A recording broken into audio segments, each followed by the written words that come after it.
नमस्कार। हर घर पाठशाला में आप सबका स्वागत है।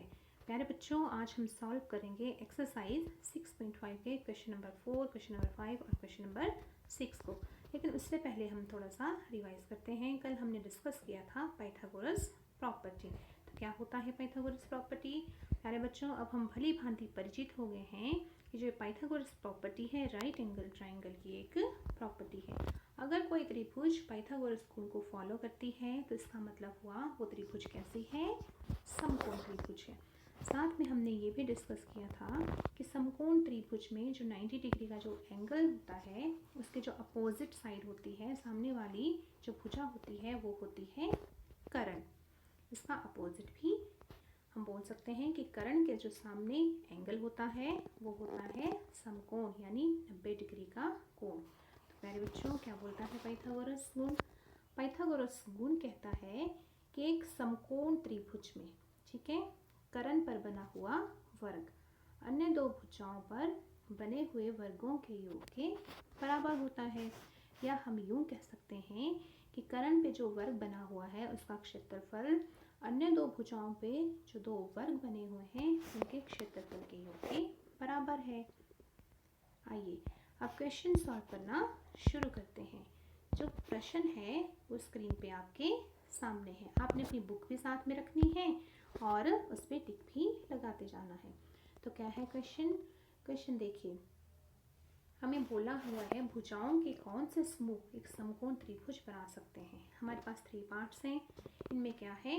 भुजाएं दी हैं। हम जानते हैं त्रिभुज में 3 भुजाएं होती हैं। तो यहाँ पे हमें कितने साइड्स दी हुई हैं? We have given 3 sides. अब हमें ये पता करना है कि 3 भुजाएं मिलकर एक समकोण त्रिभुज बना रही हैं या कोई और त्रिभुज बना रही हैं। तो प्यारे बच्चों, एक सिंपल सी बात अपने माइंड में रखनी है कि अगर सबसे लंबी भुजा का वर्ग अन्य दो भुजाओं के वर्गों के योग के बराबर आता है तो त्रिभुज होगी समकोण। अगर नहीं आता है तो नहीं होगी। ठीक है, तो आइए सॉल्व करना शुरू करते हैं। हमने इस तरह से लिख लेना है और इनकी क्या करना है? स्क्वायरिंग कर लेंगे, वर्ग ले लेंगे तो हमारे पास आएगा इस तरह से 42.25 और जो हमारे पास दूसरी साइड है उसमें भी यही आया, यानी left hand side right hand side दोनों आ गई बराबर। तो इसका क्या मतलब हुआ? इसका मतलब हुआ कि जो बड़ी भुजा हमने ली थी 6.5, उसकी जब हमने स्क्वायरिंग की, उसका वर्ग लिया तो किसके बराबर आया? बाकी की जो दो भुजाएं थी कौन कौन सी? 2.5 और 6 सेंटीमीटर, उनकी भी स्क्वायरिंग की और ऐड किया तो आ गए बराबर। तो इसका मतलब हुआ कि त्रिभुज कैसी है प्यारे बच्चों? समकोण त्रिभुज है ना ये समकोण त्रिभुज। तो हम इस तरह से लिख लेंगे। अब अगर ये समकोण त्रिभुज है तो आप मुझे बताइए इसका जो राइट एंगल होगा, 90 डिग्री का कोण होगा, कहाँ लाई करेगा? बता सकते हैं आप? शाबाश। हमने पहले भी डिस्कस किया है कि 90 डिग्री के सामने वाली भुजा होती है, क्या होती है बच्चों? कर्ण। तो इसका अपोजिट भी ट्रू होगा कि जो कर्ण मतलब जो सबसे लंबी भुजा है उसके सम्मुख ही हमारा क्या होगा? 90 डिग्री का कोण लाई करेगा। तो प्यारे बच्चों बताइए 90 डिग्री का कोण कौन से बिंदु पे है? यहाँ पे। तो 90 डिग्री का जो हमारा एंगल है वो किस बिंदु पे बन रहा है? वो बन रहा है बिंदु बी पे। तो इस तरह से बच्चों हमने क्या देखा? ये क्या है? एक राइट एंगल ट्राइंगल को बनाने वाली साइड्स। ठीक है, फिर लास्ट में आपने क्या करना है? इस तरह से एक ट्राइंगल बना लेनी है, उसमें साइड भी मेंशन कर लेनी है और एंगल भी मेंशन कर लेना है। पहले नहीं बनाना है, पहले हमें नहीं पता था ये समकोण त्रिभुज है या नहीं है। इस तरह से बाकी के 2 पार्ट भी करेंगे। अगर इनमें दोनों साइड बराबर आई तो समकोण त्रिभुज होगी, अगर नहीं आई तो नहीं होंगी। अब देखिए नेक्स्ट क्वेश्चन क्या है? नेक्स्ट क्वेश्चन है प्यारे बच्चों, एक पेड़ है, देखो पेड़ टूट के गिर रहा है। आजकल देखो कैसा मौसम है, मॉनसून चली हुई है, लैंडस्लाइड हो रहे हैं, पेड़ गिर रहे हैं। तो प्यारे बच्चों कुछ पेड़ तो ऐसे हैं पूरे के पूरे उखड़ जाते हैं, कुछ ऐसे ही बिल्कुल ही सीधे नीचे गिर जाते हैं। लेकिन यहाँ पे क्या हो रहा है, ये जो पेड़ है ये आधा टूट के नीचे गिर रहा है। इसका जो शिखर है, जो टॉप है, वो ज़मीन पे छू रहा है और बना रहा है एक त्रिभुज। अब हमें क्या ज्ञात करना है, हमें इसकी कुल ऊंचाई ज्ञात करनी है।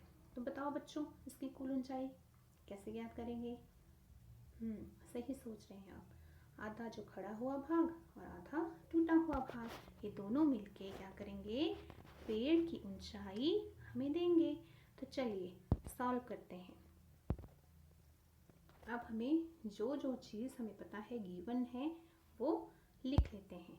हमें पता है जो पेड़ का जो वर्टिकल पोर्शन है, जो खड़ा हुआ भाग है, 5 मीटर ऊंचा है।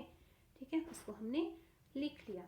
साथ में हमें ये भी पता है कि जो ब्रोकन पार्ट है, जो टूटा हुआ भाग है, वो कौन इंडिकेट कर रहा है, वो इंडिकेट कर रहा है AC। और हमें पता नहीं है, साथ में हमें ये भी पता है कि पेड़ टूट के जहाँ ज़मीन को टच कर रहा है उसकी दूरी, पेड़ के आधार से उसकी दूरी कितनी है, 12 मीटर, वो भी लिख लिया। तो इस तरह से प्यारे बच्चों हमें क्या प्राप्त होता है, हमें मिलती है एक राइट एंगल ट्राइंगल। तो हो राइट एंगल ट्राइंगल है, इस तरह से हमने लिख लिया। और इसमें क्या लगेगा, कौन सा गुण लगेगा, पाइथागोरस प्रॉपर्टी। तो पाइथागोरस प्रॉपर्टी लगाई बच्चों और AC हमें मिल गया 13 मीटर। अब देखिए खड़ा हुआ भाग कितना था, खड़े हुए भाग की जो ऊंचाई है वो है 5 मीटर और टूटा हुआ भाग कितना आ गया, 13 मीटर। तो अब आप मुझे बताइए जो पेड़ की कुल ऊंचाई कितनी है। तो पेड़ की कुल ऊंचाई निकली प्यारे बच्चों 18 मीटर। तो इस तरह से क्वेश्चन को सॉल्व करना है।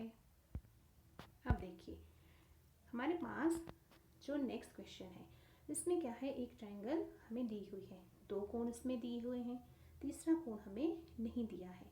हमें बोला हुआ है कि ये जो 3 स्टेटमेंट हमें दी हुई हैं, इनमें से कौन सी जो स्टेटमेंट है ट्रू है। तो क्या करेंगे बच्चों, देखो अपने माइंड में क्या याद रखना है, सबसे पहले हमने तीसरा एंगल निकालना है। सबसे पहले हम निकालेंगे तीसरा कोण, फिर हम देखेंगे ये 90 डिग्री का आता है या नहीं आता है। अगर 90 डिग्री का हुआ तो इसका मतलब ये राइट एंगल ट्रायंगल है, और राइट एंगल ट्रायंगल है तो इसमें पाइथागोरस प्रॉपर्टी अप्लाई होगी। तो चलिए सॉल्व करना शुरू करते हैं। देखिए सबसे पहले हमने क्या किया, जो जो गिवन है वो यहाँ पे मेंशन कर लिया, लिख लिया ना बच्चों। अब हमने जब तीसरा एंगल निकालना है तो हम कौन सी प्रॉपर्टी यूज़ करेंगे, हम लिखेंगे कि हम जानते हैं त्रिभुज के तीनों अंतःकोणों का योग होता है 180। तो हम थर्ड एंगल निकाल लेंगे, वो आया हमारे पास 90 डिग्री। अब 90 डिग्री एंगल है तो इसका क्या मतलब हुआ बच्चों, इसका मतलब हुआ कि त्रिभुज कैसी है, समकोण त्रिभुज है। ये समकोण त्रिभुज आ गई। अब आप मुझे बताइए, अगर ये समकोण त्रिभुज है तो इसका कर्ण कहाँ है, कौन सी भुजा है इसका कर्ण। सही सोच रहे हैं आप, जो कर्ण है वो क्या होता है, 90 डिग्री के सामने वाली भुजा होती है। तो यहाँ पे हमारा कर्ण क्या है, QR भुजा, क्योंकि 90 डिग्री का एंगल है हमारा किस बिंदु पे, P पे।